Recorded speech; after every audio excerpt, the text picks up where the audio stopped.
just reassure him, pat him on the shoulder. Okay. Tell him to keep drinking the water.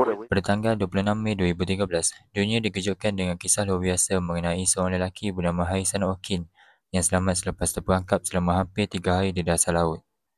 Kisahnya menjadi perhatian global kerana kebanyakan orang tidak mungkin dapat bertahan hidup dalam keadaan yang dialaminya.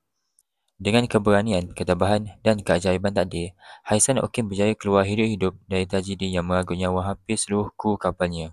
Haisan Okin merupakan seorang jurumasak yang bekerja di kapal Tudor Jetset 4, iaitu sebuah kapal yang dikendalikan oleh syarikat West Africa Venture. Kapal ini berfungsi untuk membantu kapal-kapal besar dalam operasi minyak di luar pesisir pantai Nigeria di kawasan perairan Atlantik. Pada waktu kejadian, kapal tersebut sedang menjalankan tugasnya berhadapan Delta Niger. Pada jam 4.30 pagi, ketika sebahagian besar kru masih tidur, ombak besar melanda dan menyebabkan kapal kehilangan keseimbangan. Dalam waktu yang sangat singkat, kapal itu terbalik sepenuhnya dan mula tenggelam ke dasar laut. Keadaan di dalam kapal menjadi sangat panik dengan air yang masuk begitu cepat sehingga hampir tidak memberi kesempatan kepada kru untuk menyelamatkan diri. Daripada 12 orang kru di atas kapal, 11 orang tidak terselamat akibat lemas dan terperangkap di dalam kabin yang dipenuhi air. Dalam kejadian yang luar biasa, Haisan Okin yang pada ketika itu berada di dalam tandas kapal dihanyutkan oleh arus deras ke satu ruang kecil di dalam kapal yang masih mengandungi udara.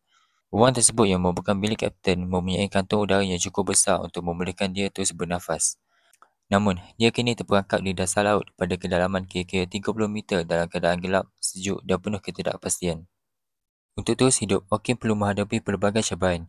Pertama sekali, dia perlu mengawal pernafasannya kerana udara di ruang kecil itu adalah terhad. Dia juga perlu bertahan dalam suhu air laut yang dingin. Selain itu, dia tidak mempunyai makanan atau minuman. Hanya air laut yang tidak boleh diminum dalam jumlah yang banyak kerana boleh membahayakan tubuhnya. Keadaan menjadi semakin mengerikan apabila dia menyadari bahawa terdapat ikan dan mungkin juga jurung yang berenang di sekeliling bangkai kapal. Berkemungkinan besar memakan mayat rakan-rakannya yang telah mati. Setelah hampir 60 jam berada di dasar laut, satu pasukan penyelamat akhirnya tiba di lokasi kapal karam Jetset 4.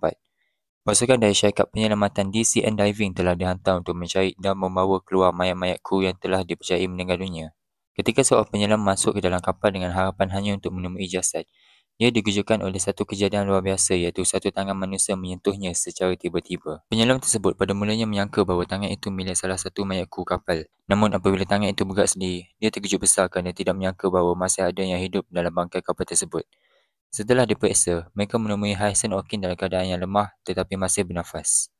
Walaupun menemui Okin dalam keadaan yang masih hidup, cabaran sebenar adalah bagaimana untuk membawanya keluar dengan selamat. Jika Okin dinaikkan ke permukaan secara tiba-tiba, dia berisiko mengalami penyakit dekompresi, iaitu keadaan di mana seseorang mengalami penurunan tekanan secara mendadak, menyebabkan gas nitrogen yang terlarut dalam darah dan tisu membentuk gelembung yang boleh mengakibatkan kecacatan kekal atau kematian. Oleh itu, pasukan penyelamat terpaksa mengambil langkah berhati-hati dengan membekalkan topeng oksigen khas kepada Okin dan membawanya keluar secara perlahan-lahan. Selepas tiba di permukaan, dia dimasukkan ke dalam ruang hyperbarik untuk menstabilkan keadaannya dan mengelakkan risiko penyakit dekompresi.